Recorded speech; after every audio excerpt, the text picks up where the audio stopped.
Hi guys, welcome back to my channel Lucky Tech Talks.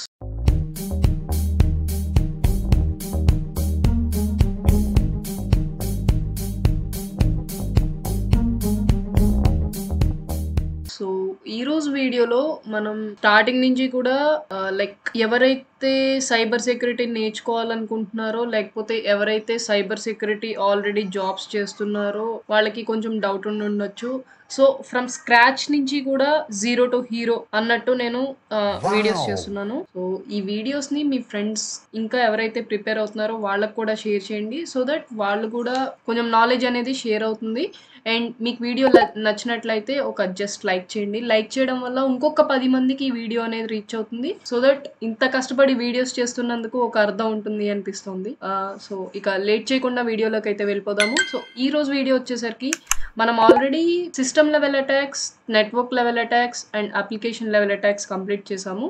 So this is last phase user level attacks అన్నమాట. So user level attacks లో చాలా దారులు ఉన్నాయి attacker కి. Companies లో users ని target చేయడానికి బ్రూట్ ఫోర్సింగ్ ద్వారా కానీ, యూజర్ అకౌంట్ కి ఆర్ లేకపోతే ఈమెయిల్ పంపడం ద్వారా కానీ, మలేషియస్ లింక్స్ ఆర్ అటాచ్మెంట్ తో, లేకపోతే డైరెక్ట్ గా కాల్ చేసి యూజర్స్ కి ఇంటరాక్ట్ అవడం ద్వారా కానీ. ఇప్పుడు కొన్ని అటాక్స్ చూద్దాము యూజర్ లెవెల్ అటాక్స్ లో. సో ఫిషింగ్ అటాక్ గురించి చూద్దాం ఇప్పుడు.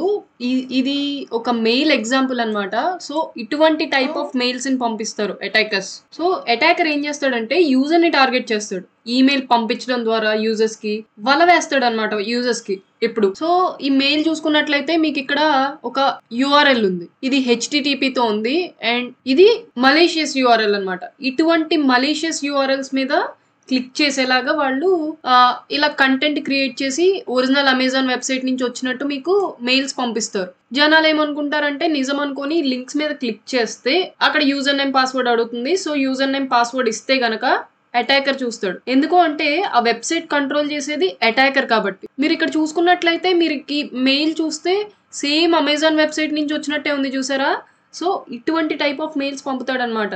Original authorized user or authorized companies నుండి వచ్చినట్లే ఉంటాయి ఇవి. ఒక్కొక్కసారి ఎలా ఉంటాయంటే ఫర్ ఎగ్జాంపుల్ ఫ్లిప్కార్ట్ ఉందనుకోండి, FLIPKART కదా. ఫ్లిప్కార్ట్ అయితే వాడు CART అని పెడతాడు. ఇలా ఒక్క లెటర్ మిస్ చేసి మెయిల్ ఐడీస్ పంపిస్తాడు. జనరల్ గా మనం ఎప్పుడు మెయిల్స్ అవి వచ్చినప్పుడు స్పెల్లింగ్స్ చెక్ చేసుకోము. సో ఇవి అడ్వాంటేజ్ గా తీసుకుంటారనమాట.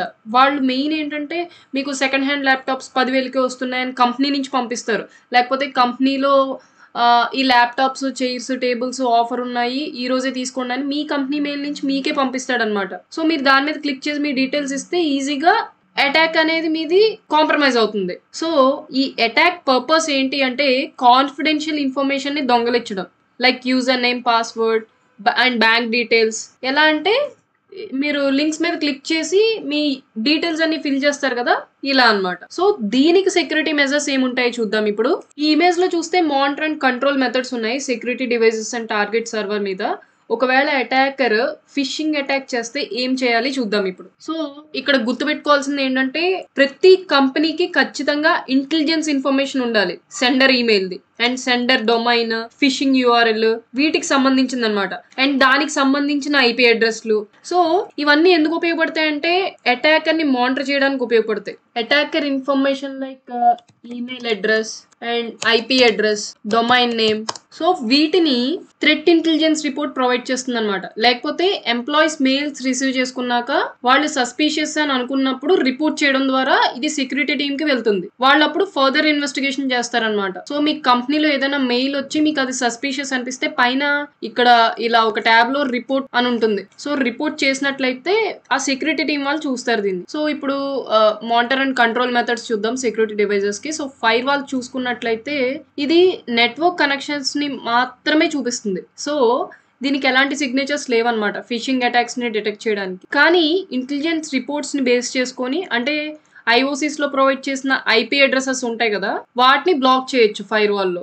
అండ్ ప్రాక్సీ వచ్చేసరికి దీంట్లో మానిటర్ ఇంటర్నల్ యూజర్స్ నుండి ఆ IP కనెక్షన్స్ ని చూడాలి. సో మీకు ఎవ్రీడే IOCs లిస్ట్ వస్తుంది కదా, వాటిలో ప్రొవైడ్ చేసిన డొమైన్ ని బేస్ చేసుకొని సస్పెక్టెడ్ ఫిషింగ్ మెయిల్స్ ఏమైనా ఉన్నాయా, లేకపోతే యూజర్స్ కి డెలివర్ అయ్యాయా, యూజర్స్ ఆ లింక్స్ మీద ఏమైనా క్లిక్ చేశారా, ఇవన్నీ చెక్ చేయాలన్నమాట. సో దీనికి కంట్రోల్ ఏముంటుందంటే ఇంటెలిజెన్స్ రిపోర్ట్ ఇస్తుంది కదా ఐఓసీస్ ప్రొవైడ్ చేసినవి. బ్లాక్ చేయడం వల్ల ఇన్ఫర్మేషన్ అనేది లీక్ అవ్వకుండా ఉంటుంది. ఒకవేళ యూజర్స్ కి మెయిల్ డెలివరీ అయినా యూజర్స్ ఆ ఫిషింగ్ యూఆర్ఎల్ ని వాళ్ళు ఓపెన్ చేయలేరు అనమాట ఇలా బ్లాక్ చేయడం వల్ల. ఇది ఒక మెయిల్ వచ్చింది.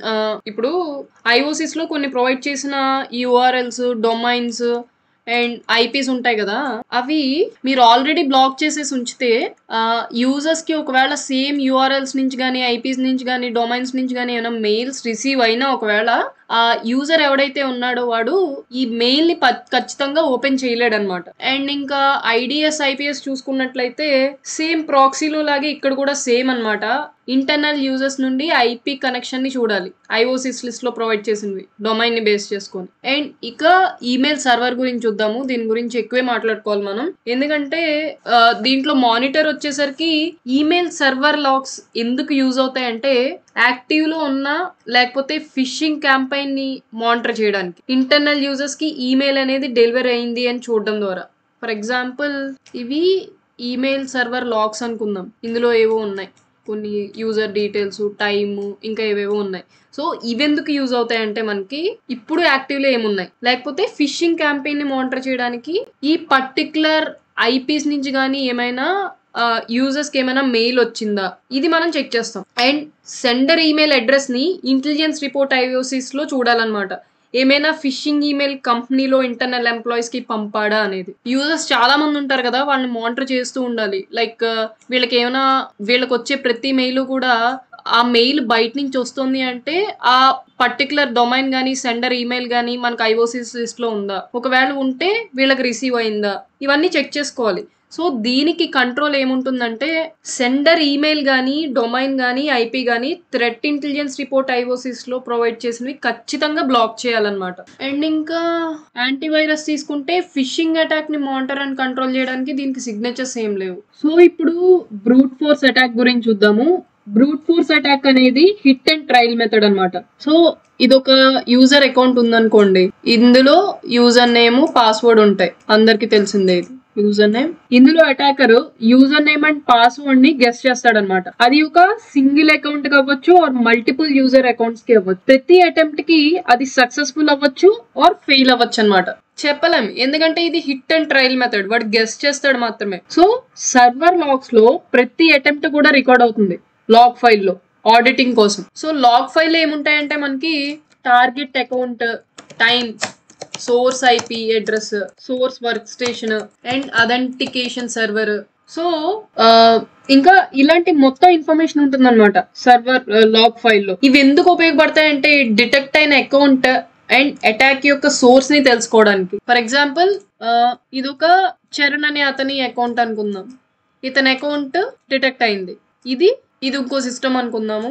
ఇదేమో సోర్స్ అంటే అటాకర్ పంపించింది. సో వీళ్ళిద్దరు డీటెయిల్స్ మనకు తెలియాలంటే ఈ లాగ్ ఫైల్ లో ఈ డీటెయిల్స్ అన్ని ఉంటాయి అనమాట. ఇక్కడ బ్రూట్ ఫోర్స్ అటాక్ అంటే మీరు గుర్తు పెట్టుకోవాల్సింది hit and trial method. Hit and trial method అంటే ఫర్ ఎగ్జాంపుల్ చాలా మంది యూజర్స్ ఉంటారు, పాస్వర్డ్ వచ్చేసరికి వాళ్ళ పుట్టినరోజులు కానీ, date of birth, most of the people ఇలానే పెట్టుకుంటారు, ఫేవరెట్ నెంబర్స్ కానీ. అండ్ ఇవన్నీ అవైలబుల్ గా లింక్డ్ ఇన్ లో, వాళ్ళ ఇన్స్టాగ్రామ్ లో, లేకపోతే ఫేస్బుక్ లో ఇలా పబ్లిక్ గా అవైలబుల్ గా వాళ్ళ పర్సనల్ ఇన్ఫర్మేషన్ ని పెడతారనమాట. అవన్నీ వాడు గ్యాదర్ చేసి అటాకర్ దాని నుంచి హిట్ అండ్ ట్రయల్ మెథడ్ చేస్తాడు, గెస్ చేస్తాడు పాస్వర్డ్ అండ్ యూజర్ నేమ్, ఇది అయ్యి ఉండొచ్చు అని. సో దీనికి సెక్యూరిటీ మెజర్స్ ఏమున్నాయి చూద్దాం ఇప్పుడు. సో ఇప్పుడు ఈ ఇమేజ్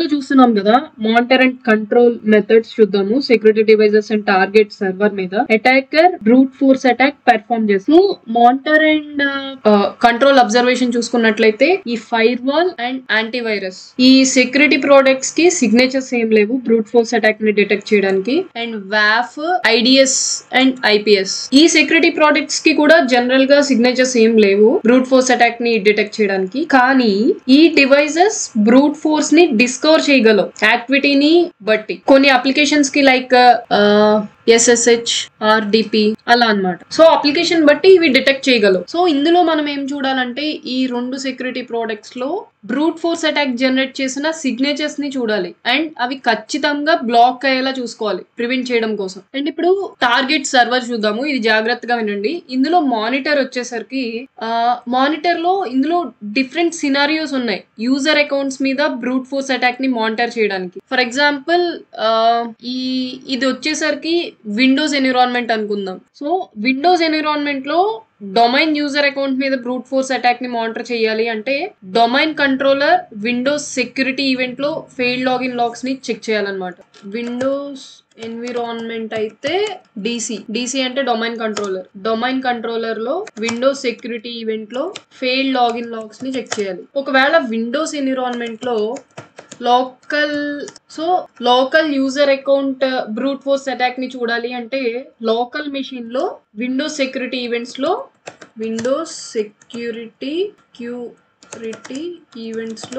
ఫెయిల్డ్ లాగిన్ లాగ్స్ ని చెక్ చేయాలి. అదే ఒకవేళ లైనెక్స్ లో యూజర్ అకౌంట్స్ మీద బ్రూట్ ఫోర్స్ అటాక్ ని మానిటర్ చేయాలి అంటే ఈ మెన్షన్డ్ పాత్ ఉంది కదా,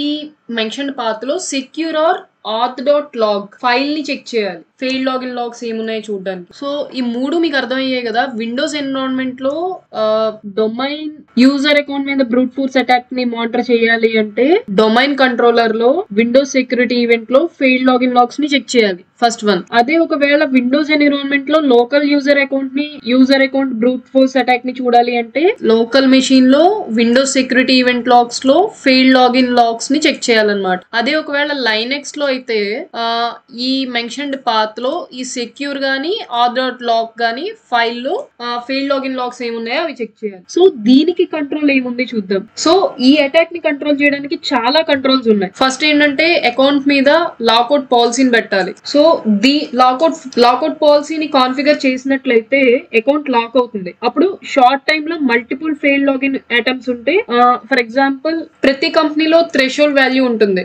మీకు ఆల్రెడీ జాబ్ చేస్తున్న వాళ్ళకి ఐడియా ఉంటుంది, లేకపోతే ఇప్పుడు కొత్తగా నేర్చుకుంటున్న వాళ్ళకి. ఫర్ ఎగ్జాంపుల్ మీ అకౌంట్ ఉందనుకోండి, మీ అకౌంట్ కి మేబీ అకౌంట్ డిజేబుల్ అయిపోయి ఉండొచ్చు, or else me account password మర్చిపోయి ఉండొచ్చు, సంథింగ్ ఏదో జరిగింది. సో 2 or 3 times ఫెయిల్ అయితే లాక్ చేయండి అలా అన్నమాట. అండ్ అలర్ట్ ట్రిగ్గర్ చేయడానికి థ్రెషోల్డ్ వాల్యూ అనేది ఇస్తారు వాళ్ళు కంపెనీలో. సో కొన్ని కంపెనీస్ లో 4 ఇవ్వచ్చు, కొన్ని కంపెనీస్ లో 1 ఇస్తారు. సో ఒక్కసారి ఫెయిల్డ్ లాగిన్ అటెంప్ట్ అయినా సరే అలర్ట్ ట్రిగ్గర్ అయ్యేలా అన్నమాట. సో ఇక్కడ ఏం జరుగుతుందంటే ఒక్కసారి ఫెయిల్డ్ లాగిన్ అయినా సరే అలా ట్రిగ్గర్ అవుతుంది ఎప్పుడు థ్రెషోల్డ్ వాల్యూ ఇచ్చినప్పుడు. సో థ్రెషోల్డ్ వాల్యూకి కంట్రోల్ కి సంబంధం లేదు, నేను జస్ట్ ఏదో మధ్యలో వచ్చిందని చెప్పాను. సో మీరు ఇక్కడ గుర్తుపెట్టుకోవాల్సింది ఏంటంటే లాకౌట్ పాలసీని కాన్ఫిగర్ చేస్తే అకౌంట్ లాక్ అవుతుంది. అండ్ మెయిన్ ఇంపార్టెంట్ థింగ్ ఏంటి అంటే యూజర్ అకౌంట్ కి కాంప్లెక్స్ పాస్వర్డ్ పాలసీని కాన్ఫిగర్ చేయాలి. And generic are user names ఉంటాయి కదా, వాటిని రీనేమ్ చేయాలి హై ప్రివిలేజ్ అకౌంట్స్ కి. లైక్ అడ్మినిస్ట్రేటర్ అకౌంట్స్ ఉంటాయి, అడ్మిన్ అకౌంట్స్ ఉంటాయి, అండ్ రూట్ అకౌంట్స్ ఉంటాయి. రూట్ అకౌంట్స్ అంటే లైనెక్స్ వాటిల్లో వాడతారు, అడ్మిన్స్ ఏమో ఈ విండోస్ లో వాడతారు. సో ఇవి ప్రివెంట్ చేస్తాయి అన్నమాట ఈ స్ట్రాంగ్ పాస్వర్డ్స్ పెట్టడం వల్ల బ్రూట్ ఫోర్స్ అటాక్ నుండి హై ప్రివిలేజెస్ అకౌంట్స్ మీద. అండ్ యూజర్స్ ఖచ్చితంగా వాళ్ళ పాస్వర్డ్స్ ని రెగ్యులర్ గా మారుస్తూ ఉండాలి. అండ్ కంపెనీ వాళ్ళు కూడా ఎలా కాన్ఫిగర్ చేయాలంటే ప్రతి 30 to 60 days కి పాస్వర్డ్ అనేది ఎక్స్పైర్ అయిపోయేలాగా పాలసీని కాన్ఫిగర్ చేయాలి. సో అప్పుడు ప్రతి యూజర్ ఏం చేస్తాడు, పాస్వర్డ్ ఎక్స్పైర్ అయిందని 30 to 60 days కి ప్రతిసారి పాస్వర్డ్ చేంజ్ చేస్తూ ఉంటాడు అనమాట. సో ఇక్కడ వరకు అయితే యూజర్ లెవెల్ అటాక్స్. సో ఈ వీడియో మీకు నచ్చినట్లయితే ఒక లైక్ చేయండి. లైక్ చేయడం వల్ల వీడియో అనేది ఇంకో 10 మందికి రీచ్ అవుతుంది, ఇంకో 10 మంది కూడా నాలెడ్జ్ అనేది షేర్ అవుతుంది. సో ఇంతే గైస్, మీకు ఏమైనా డౌట్స్ ఉంటే కింద కమెంట్ బాక్స్ లో కమెంట్ చేయండి. అండ్ ఇలాంటి మరిన్ని ఇంట్రెస్టింగ్ వీడియోస్ కోసం please subscribe to our channel. And మీరు చేసే కమెంట్స్ అండ్ సబ్స్క్రైబ్ వల్లనే మనకి ఇంకా మోటివేషన్ కింద ఉంటుంది. ఈ వీడియోస్ ని బట్టి మనకి ఏదో పెద్ద అమౌంట్ వచ్చేస్తుందని మీరు అస్సలు ఎక్స్పెక్ట్ చేయకండి. దీని నుంచి నాకు 100 రూపీస్ కూడా రాదు ఎవ్రీ వీడియోకి, బట్ నేను ఒక ప్యాషన్ తో చేస్తున్నా అంతే. ఇది ఒక్కటి మీరు గుర్తు పెట్టుకొని జస్ట్ ఒక లైక్ అండ్ సబ్స్క్రైబ్ ఇస్తే చాలు. థ్యాంక్ యూ గైస్, నెక్స్ట్ వీడియోలో మళ్ళీ కలుద్దాం.